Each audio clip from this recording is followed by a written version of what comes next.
Ah, donc, bienvenue à ce webinaire Une santé en or. Pour moi, c'est un thème que je suis passionné. C'est un thème qui a changé ma vie. Je raconterai peut-être, s'il y a du temps à la fin, un petit peu mon histoire, mais je veux donner la parole à notre invité très spécial aujourd'hui, Cassio. Donc, ça a été un athlète.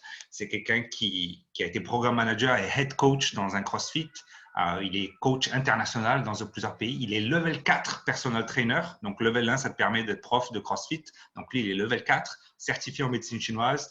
Et en plus de tout ça, ce qui est génial, c'est qu'il est dans le digital. Donc, ceux d'entre vous qui vont aimer ce qu'il a à dire vont pouvoir l'accompagner, le suivre. Il fait pas mal de choses online pour que vous puissiez vous entraîner aussi avec lui. Donc, c'est un privilège pour moi de l'avoir aujourd'hui. Je l'ai rencontré grâce à un ami en commun, Adriano, qui a été un client à moi, un proprio de CrossFit à Brasilia, quelqu'un que j'admire beaucoup, qui m'a aidé, moi, à changer ma santé. Donc, c'est un honneur de t'avoir, Cassio. Je te passe la parole. C'est tout à toi, Cassio. Et donc, il va parler une quinzaine, vingtaine de minutes de contenu. Si vous voulez lever la main ou interagir, n'hésitez pas. Et ensuite, on aura du temps pour des questions aussi. Voilà. Merci à tous et à toi, Cassio.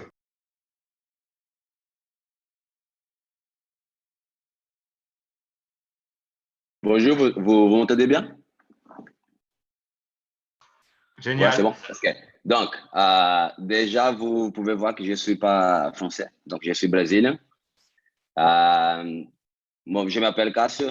Comme Alex il a bien dit, je suis un ancien athlète et je suis devenu coach. Là, j'ai donné des cours pour 6 différents pays. Et, et voilà, donc je suis vraiment passionné par rapport à ça et j'espère que ce soit pour moi. C'est presque minuit, j'habite en Nouvelle-Calédonie. Donc, j'espère que je peux vous laisser avec des bons conseils que vous pouvez mettre en place tout de suite. Pas besoin de faire 10 choses en même temps, mais un petit chemin à la fois, ça peut faire une grande différence à la fin. Et donc, j'ai- comme Alex l'a bien dit, les bouts j'aime bien les noms qu'il a donnés pour les, ça paraît durable, c'est vraiment les mots que je veux que vous gardez bien. C'est pas pour un mois, c'est pour toute une vie. Donc, c'est des habitudes qu'on doit avoir pour que ça change vraiment notre santé, ça change vraiment notre vie en général. Ça donne, comme j'ai vu que beaucoup d'entre vous ont dit, ah, je voulais bien avoir plus d'énergie, je voulais bien arriver à jouer avec mes enfants. Donc, voilà, c'est tout ça qui c'est vraiment des choses importantes. Et c'est pour ça qu'on fait du sport. On ne fait pas pour avoir des six-packs. Ça peut-être viendra. C'est pas mal à voir, mais ce n'est pas le but principal. Et, donc, je vais passer tout de suite je- sur les côtés, on va dire, routine. Qu'est-ce qu'on pourrait faire pour améliorer notre santé en général? Donc, avoir des habitudes, des routines, des choses qu'on fait tous les jours. Il n'y a pas de dimanche, il n'y a pas de aujourd'hui je suis fatigué. C'est tous les jours, avoir une routine sur des choses que tu fais. Il n'y a pas d'excuse. Donc, déjà, on parle toujours d'avoir une routine quand on se réveille. Mais moi, je dis toujours que la routine du matin, en fait, elle est faite à la veille. Si tu as un très mauvais sommeil, tu as dormi pour 3 heures et tu te réveilles le matin, je suis sûr que tu ne vas pas du tout avoir une routine de 30 minutes. Tu n'as pas envie, tu n'as pas d'énergie, ta tête, elle ne marche pas très bien. Donc déjà, avoir un bon sommeil, c'est un début. C'est pour commencer. Si tu veux faire du sport, retourner à la base. Donc bien dormir, bien manger, c'est vraiment une base pour qu'on arrive à faire bien du sport. Et après, il y a beaucoup d'autres choses. Bien choisir les sports que tu vas faire par rapport à ton but ou par rapport à les stress de ton travail. Ça, c'est un gros erreur aussi, mais on peut parler de ça plus tard.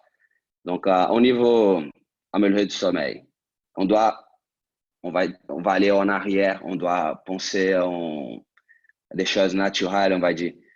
La lumière, elle tombe vers 7 heures. Donc, si on reste avec la maison, avec toutes les lumières allumées jusqu'à 10 heures, et on ne pas au lit, on ne va pas arriver à dormir bien tout de suite. Donc, lumière, c'est important. Un autre chose, c'est vraiment important, bruit, beaucoup moins de bruit le soir. Donc, trouver des ambiances plus, fais ton appartement, ta maison, créer une ambiance plus calme. Les chambres, avoir une chambre bien noire, pas une chambre qui est trop claire, bien noire. Après, en quatrième, la température. Il y a des études aujourd'hui qui disent que pour bien dormir, la température que c'est bien, c'est entre 20 et 22 degrés Celsius. Donc, tout ça ensemble, je pense que c'est vraiment des choses qui sont importantes à faire et sont des habitudes à avoir et que ça peut changer. Donc, mettre une chambre en température entre 20 à 22 degrés, bien noir, pas de téléphone, ordinateur, au moins 1 heure avant de parler. Si tu n'as pas de choix, si c'est une chose que tu dois faire, tu peux toujours acheter. Il y a des lunettes qui bloquent la lumière bleue. C'est facile, tu vas en Amazon et c'est vraiment, il y a même des applications sur le téléphone aujourd'hui que tu peux bloquer.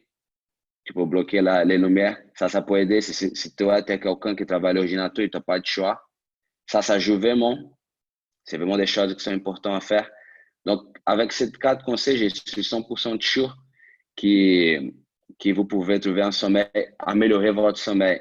La raison pour ça, c'est qu'on produit un hormone qui s'appelle mélatonine, qui c'est l'hormone ça fait que les soirs, c'est l'hormone qui nous fait dormir et les matins, on a les cortisol qui nous fait réveiller.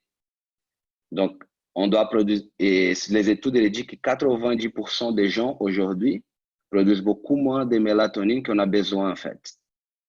Donc, ça va dire quoi? Ça va dire que nous tous, on a des petits soucis avec le sommeil. Donc, plus de rituels que tu as, plus de bonnes habitudes avant de dormir qu'on arrive à voir, ça va bien aider. Après, si tu n'arrives pas du tout, tu peux toujours prendre une supplémentation. Je ne suis pas trop pour ça. Plutôt, si je suis avec Calédonie, je pars en France, que mon elle va être pas bien calé, là, peut-être, c'est une opportunité ou vraiment, si tu n'arrives pas bien dormir. Donc, 3 milligrammes de mélatonine, ça pourra bien aider aussi. Donc, ça, c'est pour le sommeil. Il a des questions ou pas? Quelqu'un a des questions? Levez la main. Ouais, Youssoufa veut poser une question. Vas-y, je te passe la parole. Oui.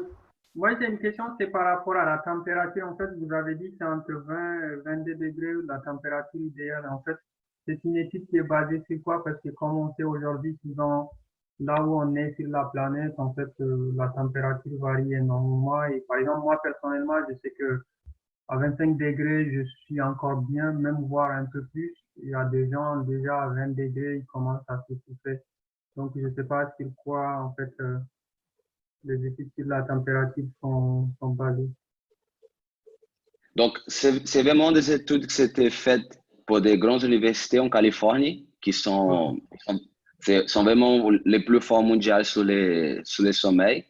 Et ils ont trouvé avec des longues études avec des gens qui entre 20 à 22 degrés.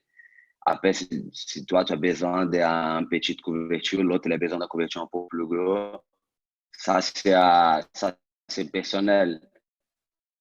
Mais c'est une température qu'elle donne, qui pour ton corps, c'est une température idéale pour aider le sommeil. Après, moi, je me sens très bien. Je vais mettre mon chambre à 20 degrés, tout noir. J'ai besoin de plus rien. Ça marche très bien pour moi.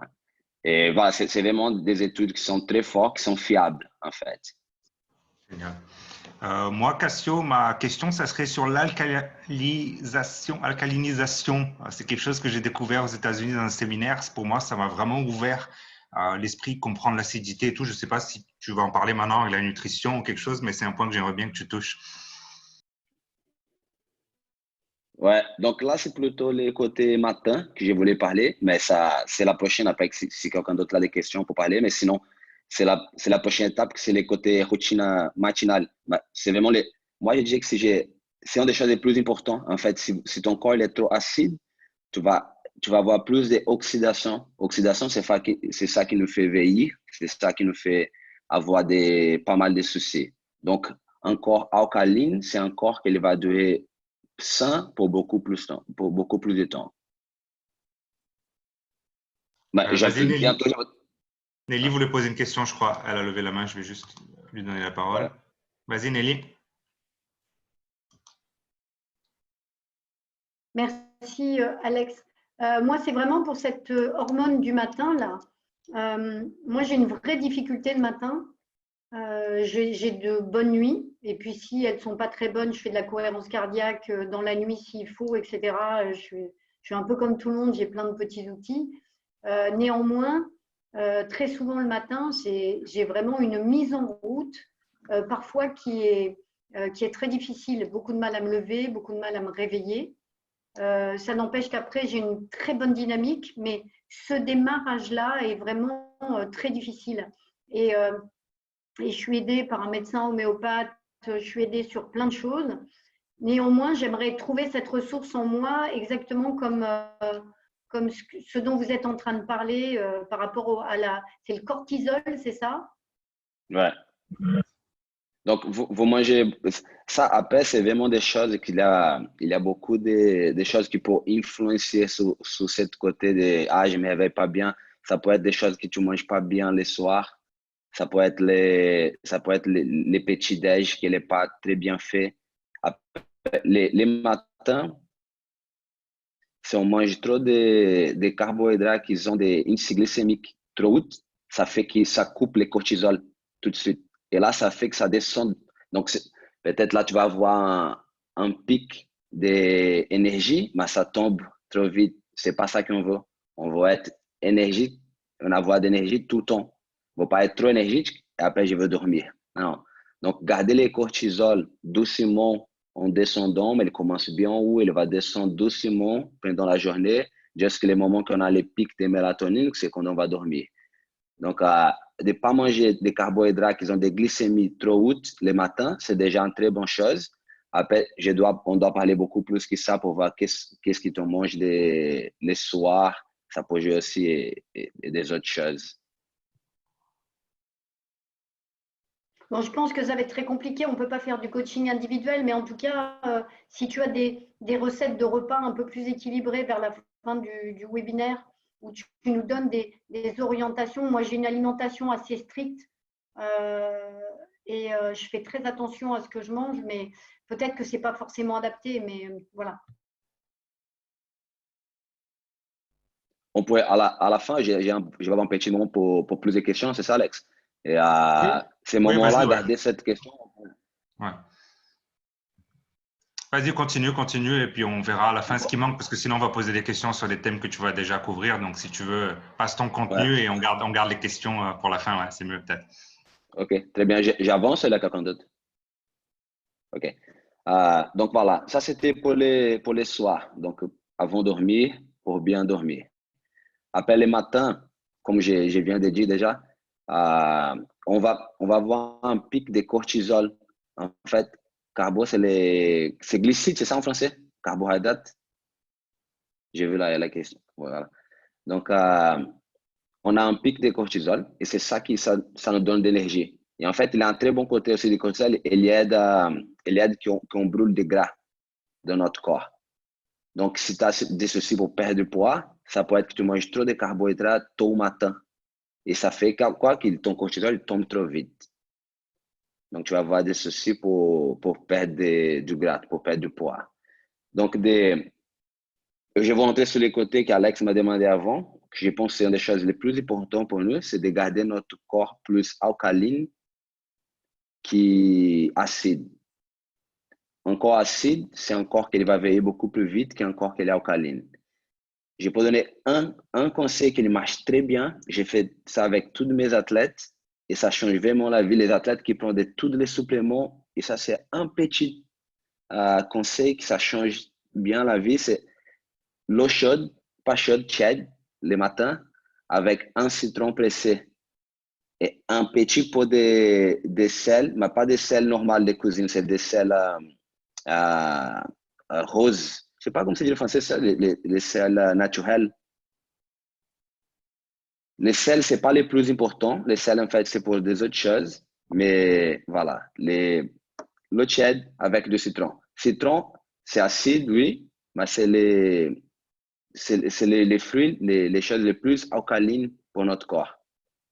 Donc, fais ça tous les matins, tu as déjà bien. Et après, attendez à peu près 15 minutes avant de prendre le petit déj. Le petit déjeuner, c'est vraiment important. C'est le plus intéressant de pas manger. Si tu veux manger des carbohydrates qui ont des glycémies plus bas. Donc, si comme tous les Français, vous aimez bien manger du pain le matin, mangez pas du pain blanc, mangez du pain complet. Il a une digestion plus doucement. Donc, il a une glycémie qui est plus bas que les plus blancs, que les pains blancs. Donc, c'est déjà ou vraiment la vérité, les plus intéressants de manger pas du pain le matin. Laissez les pains pour manger plus tard. Mais après, il y a des Français qui vont me dire, non, mais je n'arrive pas. Manger le pain. Manger un pain plus complet le matin. Donc, ça, c'est pour les petits déj. Aussi, une autre chose qui s'arrête les cortisol bien haut, et ça met aussi notre tête en route, bien tranquille, c'est avoir une petite routine entre 10 à 15 minutes, faire quelque chose de calme, où tu peux mettre ta tête en place et tout, pas trop pressé, on va dire.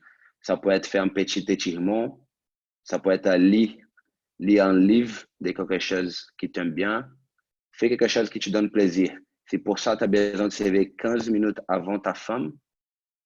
Faire là, ça fait, pour moi, c'est vraiment, c'est trois choses. Réveiller le matin, l'eau tiède avec du citron, petite 15 minutes, tu peux s'étirer, tu peux faire des planches, tu peux lire les journaux, faire quelque chose pour toi, petite 15 minutes au calme, prendre le petit déjeuner avec pas beaucoup de carbohydrates. Si vous voulez manger carbohydrates avec des glycémies plus bas. OK? Donc, question sur les rituels du matin? C'est good. Continue, Cassio, vas-y. Donc, ça va bien. Ça doit donner beaucoup plus d'énergie. Ça sont des choses ça va pas arriver d'un jour à l'autre. Hein. On parle de garder un petit mois. Je suis sûr que si vous faites ça tous les jours, ça va donner une bonne différence déjà. Après, pour les routines, trouver des choses qui sont durables. Si tu arrives pas, tu sais, si tu commences à faire tous les jours, 7 fois par semaine, tu vas arrêter après un mois, fais 5 fois ou fais 4 fois. Mais tu vas pas arrêter. Trouver une routine que vous arrivez à faire sans s'arrêter. Et là, vous pouvez donner assez de temps pour que ton corps il te donne des résultats. Il y a des études qui montrent que notre corps, il commence à donner quelques résultats.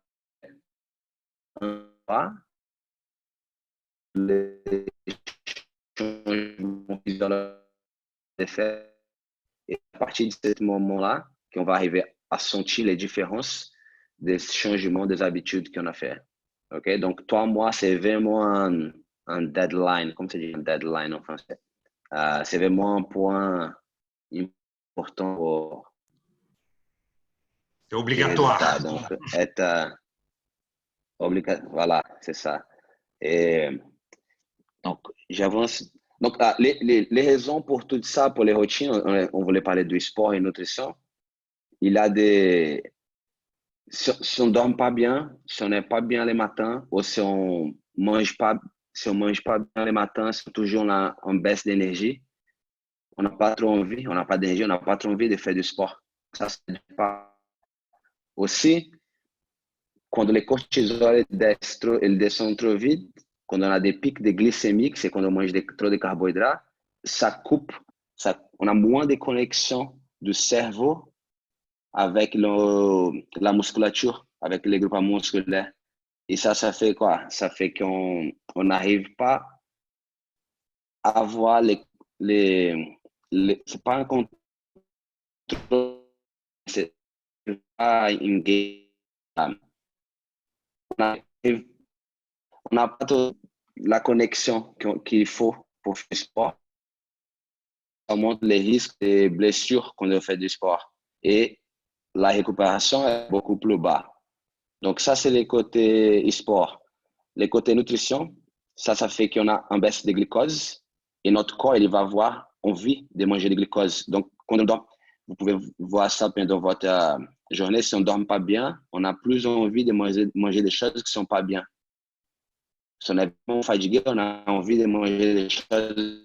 S'il y a un chocolat et il y a un orange, normalement, on va avoir plus envie de manger le chocolat. Si on n'a pas bien dormi, si on est très fatigué, ça, c'est hormonal. Ça va dire qu'on a une baisse de glucose et là, notre corps, il a besoin de cette glucose. Là, j'ai vu quelqu'un parler de sel rose. C'est ça, c'est le sel rose avec des citrons au matin. Donc, c'est vraiment la très bonne routine. Donc,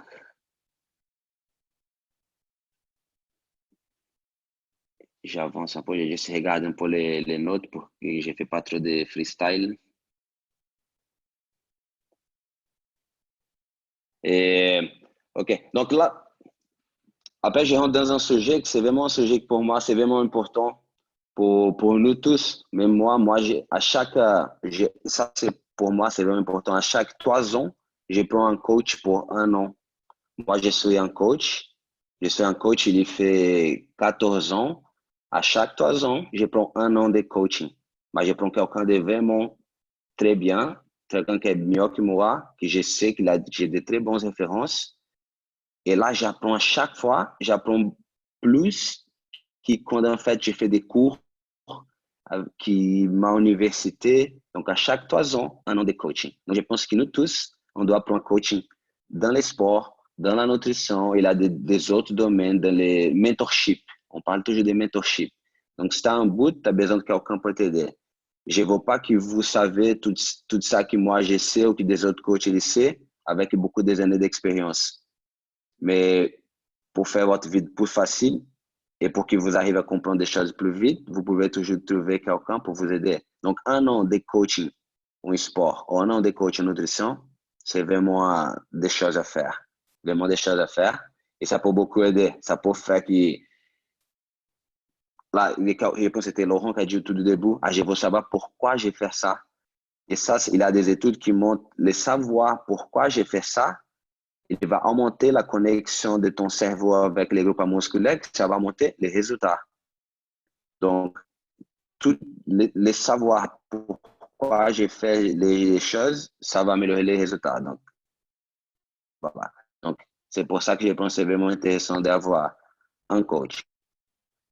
Le plus intéressant, ça pourrait être d'avoir un coach pour les deux, comme ça, et les mêmes années. Si c'est quelqu'un qui sait très bien la nutrition et les sports, on tombe mieux. Pas besoin vous pouvez faire les deux ensemble, là, vous pouvez avoir plus de résultats plus vite et sans parler avec 2 personnes à la fois. C'est un coach pour les deux. Mais c'est pas vraiment un très gros souci. Une autre chose, c'est d'avoir des horaires, mais vraiment de bloquer les horaires. Il n'y a pas de aujourd'hui, peut-être, je vais faire l'après-midi mon sport. Non. Tous les jours, à 14h30, de 14h30 à 15h30, j'ai fait mon sport. C'est lundi, mercredi et vendredi. Donc voilà, c'est calé, c'est fait. C'est clair que s'il y a un jour, ton fils il est malade, tu as besoin de faire quelque chose, ok, là aujourd'hui on saute. Mais ça pourrait être pas une habitude, avoir des horaires fixes. Donc, mettre ça, moi j'ai travaillé avec Google Calendar tout le temps. Je mets tout sur les créneaux, j'ai tous les horaires qui sont calés. C'est ça qu'il faut faire. Sinon, on appelle ça en anglais de time poor. Ce sont des gens qui ils disent tout le temps, j'ai pas de temps, j'ai pas de temps, j'ai pas de temps. Mais en fait, c'est que les créneaux ne sont pas bien organisés. Donc, bien organiser votre créneau, mettre ça sur les créneaux. 30 minutes, pas besoin d'être 1 heure au départ. Ça peut monter de plus en plus à faire à mesure avec le temps. Commencer avec 2 fois par semaine, 30 minutes, 3 fois par semaine, 1 heure. Et après, c'est à vous de voir si vous avez besoin de plus ou non. Et pour mettre ça en place, vraiment important, apprendre à dire non. Il y a toujours des choses à faire. Il y a toujours les voisins qui va demander pour que vous faites quelque chose. Si c'est temps de faire dans ton sport, je suis désolé, je ne peux pas, je viens après. Donc, apprendre à prioriser les choses qui sont vraiment importantes pour vous, pour votre santé, pour les choses. On dit, c'est presque être égoïste. On a besoin d'être égoïste, on a besoin de prendre soin de nous-mêmes, sinon la personne qui va faire ça pour nous. Donc, bloquer les créneaux et fais-le. Gardez les créneaux et dis non pour les gens si quelqu'un veut changer ta route. Et voilà, il y a des questions quelqu'un a des questions ou pas? Cassio, je préfère. Jusqu'à la fin, on fera les questions au final. Ok, donc là, on pourrait rentrer en fait sur les. Pour moi, j'étais sur les 4 sujets qu'on a mis sur les webinars. J'ai passé sur tout ça. Après, on peut toucher les plus profondes les aliments qui sont peut-être pour les petits déjeuners, les aliments qui sont plus bas ou plus hauts en glycémie. Ça peut être quelque chose d'intéressant. Donc, comme j'ai dit, tous les aliments qui sont complets, qu'ils ont plus de fibres, ils ont vraiment une digestion qui est plus longue, donc ils ont une glycémie qui est plus bas. Donc, c'est des aliments à garder pour les matins. Il y a protéines et du bon gras. C'est bien, le top petit déjeuner, c'est un petit déjeuner qui est riche. Je peux donner même des pourcentages à peu près. Donc, à peu près 40 à 50% de protéines, 30% de bons gras et 20% de carbohydrates de glycémie bas. Donc, si vous pouvez avoir des petits déjeuners à peu près avec ce pourcentage-là, c'est quelque chose qui marche très bien. Après, c'est beaucoup plus complexe que ça. Ça va dépendre si quelqu'un qui veut prendre du poids, je ne peux pas donner un petit déjeuner comme ça. Il doit manger beaucoup plus de carbohydrates que ça. Donc, ça change beaucoup. Mais là, c'est vraiment en règle générale. Si ton but, c'est d'avoir plus d'énergie et avoir un équilibre énergétique sur toute la journée. Okay, donc, garder ce pourcentage, ça marche très bien. Il y a des choses qui, c'est personnel, c'est des choses que ça ne marche pas. Il y a des choses que ça marche. Là, je sais que ça marche pour tous au niveau énergétique. Après, je ne parle pas de perte de poids ou prise de poids. Je parle d'énergie. OK? Autre chose qu'on pourrait toucher. Après, je pourrais regarder. Attends, je vais regarder. Cassio, une question, c'est savoir quels sont des exemples d'aliments basse glycémie peut-être. Ouais. Donc, là, et pour la protéine et le gras aussi. Ouais. Donc, les gras, quand on parle des bons gras, on parle toujours d'avocat, on parle de coco, on parle d'huile d'olive, des cacahuètes. On ne parle pas des... Après, il y a des... Ça, je ne voulais pas trop dire, comme il y a beaucoup des études qui disent à l'envers, mais aussi du lardon. Lardon, c'est un très bon gras, en fait, même pour cuisiner avec du lardon. Le gras qui sort de lardon, c'est beaucoup mieux que cuisiner avec une huile d'olive. Elle a une saturation qui est beaucoup plus haute au niveau de température, elle tient beaucoup plus. Donc, voilà. Donc, ça, c'est des exemples de gras. Au niveau protéines, c'est vraiment des os, c'est vraiment les petits déjeuners parfaits. un pot de cacahuètes, œufs, et moi j'aime bien, mais je sais que les gens qui n'arrivent pas, des patates douces, la patate douce le matin, c'est vraiment un trop bon petit déjeuner. Après, en tant que Français, je pense qu'un pain complet, ça pourrait faire. Après, il a des fruits. Fruits, c'est vraiment, il a une liste énorme. La banane, elle a vraiment une glycémie très haute, la grande majorité. Après, il a des espèces qui ne sont pas trop hautes, mais c'est à voir. La pomme, elle a un glycémie bas, donc elle est très bien pour les petits déjeuners. Pomme, elle est très bien. Après, j'essaie de trouver les noms en français aussi. Je pense, mon souci, que je pense beaucoup en anglais. Donc, j'ai les noms tout en anglais. Orange, il a une glycémie qui est assez haute. Donc, c'est vraiment un très bon fruit, mais pour le matin, c'est pas la top. Une autre chose, pour pas, on est pas en train de parler du matin, je vais juste changer de sujet pour rajouter.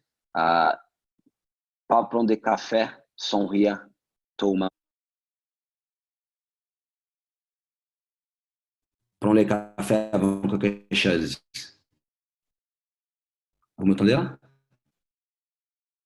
Ça a coupé un petit peu, mais ouais, si tu veux répéter.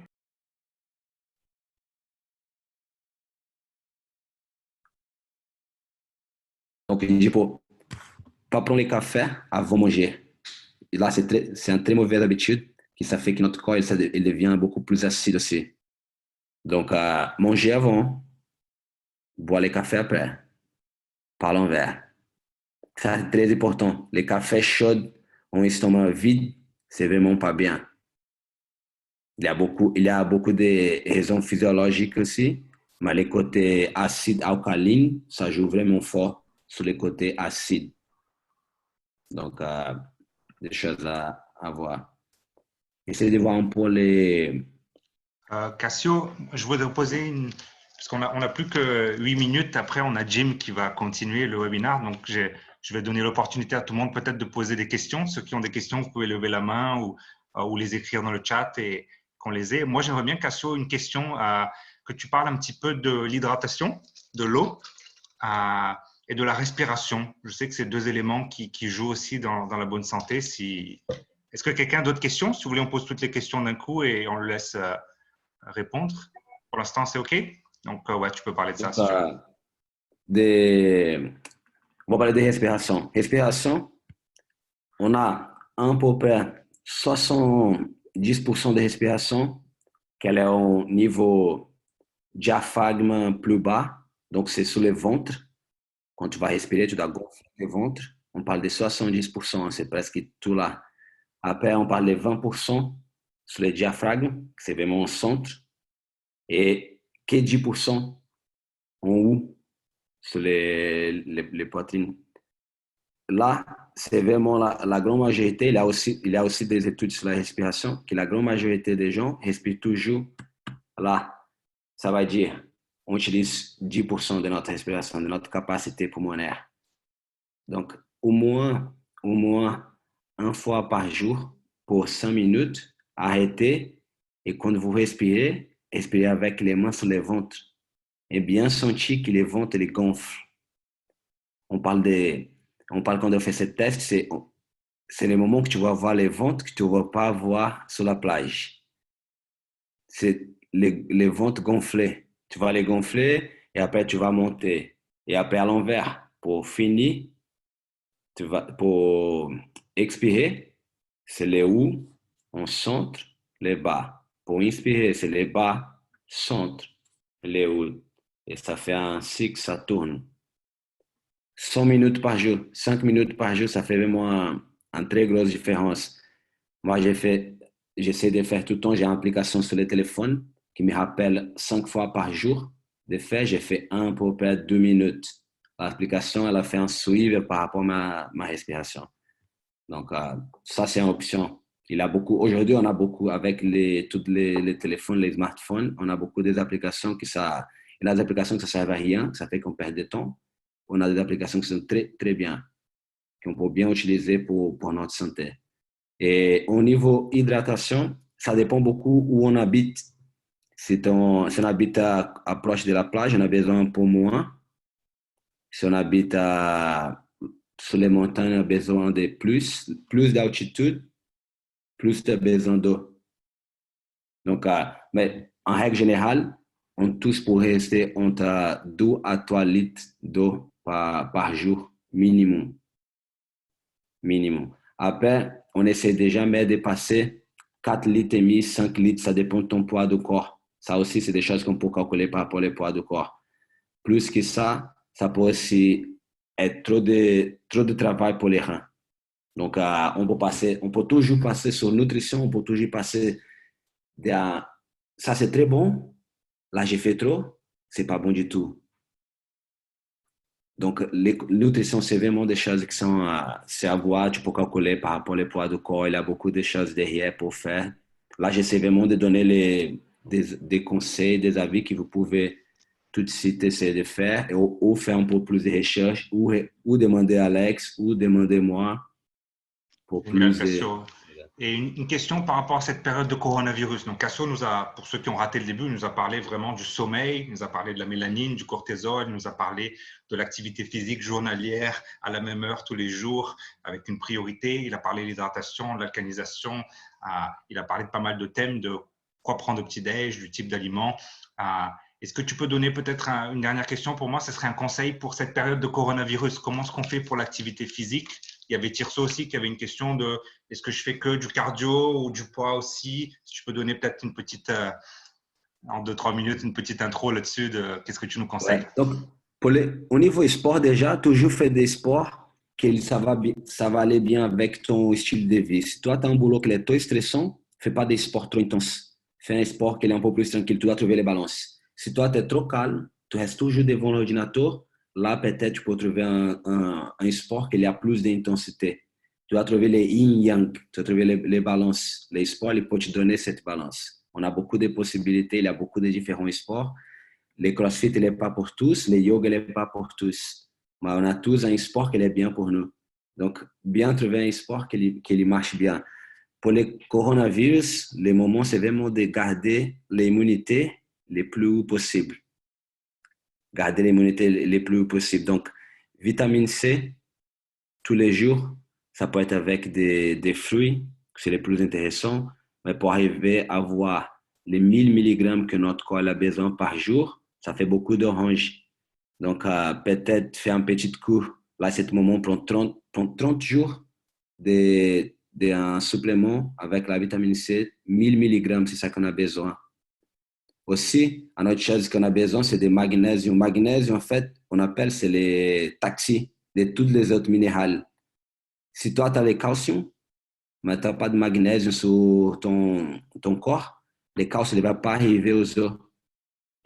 Tu vois, donc le magnésium, il est vraiment, vraiment important. 400 grammes de magnésium avant de dormir, ça fait qu'on dorme beaucoup mieux, qu'on dorme beaucoup plus tranquille, donc 400 grammes. C'est vraiment 300 pour les femmes, 400 pour les hommes. Ça fait qu'on dorme bien et ça fait qu'on a le niveau de magnésium qui est bien. Magnésium, comme j'ai dit, si tu as tous les autres minéraux qui sont bien, mais tu as en baisse de magnésium, ça ne sert à rien. Les minéraux, ils ne vont pas arriver, ils ne vont pas faire ça qu'ils doivent faire par rapport aux lacs de magnésium. Donc, garder l'immunité bien haut, vitamine C, magnésium avant de dormir et faire un sport qui est bien équilibré par rapport à ça que tu fais ces moments. Il y a beaucoup de gens qui ne font rien en ces moments, restent chez nous. Donc, avoir des petits équipements, faire un petit achat, achète un petit halter, achète des élastiques. Des élastiques, on a beaucoup des exercices qui sont très sains avec des élastiques. Et après, c'est vraiment être créatif aussi. Et comme j'ai dit, essayer de trouver un bon coach qui peut t'aider. Avec notre poids de corps, on a vraiment beaucoup de possibilités, de choses à faire. Donc, si vous dites que vous avez 1 heure tous les jours chez vous pour faire des exercices, vous pouvez faire ça. Et il y a rien qui peut vous arrêter. Il y a vraiment beaucoup de possibilités avec notre corps. Wow. Génial, Cassio. Merci vraiment beaucoup pour ton intervention. Je sais qu'il y avait d'autres petites questions, mais on a déjà une autre personne qui vient de New York aussi pour continuer le webinaire. Donc, je voulais juste demander à peut-être Cassio de terminer en donnant des indications où est-ce que les gens peuvent te suivre, où est-ce qu'ils peuvent t'accompagner dans le monde digital. Je sais que tu fais des trainings aussi online pour ceux qui veulent t'accompagner plus et peut-être te contacter pour avoir des questions plus précises. Qu'est-ce que tu leur conseilles? Donc, moi, je travaille avec une application qui s'appelle True Coach. C'est très, très bien. Il a tout dans les graphiques de nutrition, d'entraînement. C'est très, très bien. Il a toutes les vidéos avec les exercices. Moi, je suis derrière et je travaille. J'ai à peu près 20 à 20 personnes que je travaille à ce moment. Je travaille toujours pour la salle aux États-Unis et j'ai mes clients qui sont des amis aussi, qui sont devenus des amis. J'ai des clients qui ont 7 ans, qui sont avec moi. Et après, vous pouvez me trouver toujours en Facebook, en Instagram pour plus de questions. Et voilà, c'est ça. Et bientôt, je vais avoir un site et j'ai une marque qui va sortir par rapport à toutes les programmations en ligne, mais c'est en cours. Merci beaucoup, Cassio, d'être resté jusqu'à plus de minuit en Nouvelle-Calédonie pour nous donner ces contenus. C'est très généreux à toi. On peut lui faire un grand applaudissement sur Mute, tout le monde, pour remercier ses interventions. Merci beaucoup d'avoir. Et j'espère que tu as donné de la mélanine juste avant de dormir. J'espère qu'on va pas faire du mal à ta nuit de sommeil. C'est vrai, il manquait mon malhonnête et blocage de lumière bleue. C'est vrai. Merci, Cassio, beaucoup pour ta présence. Bonne journée à vous et merci beaucoup. À bientôt. Allez, au revoir.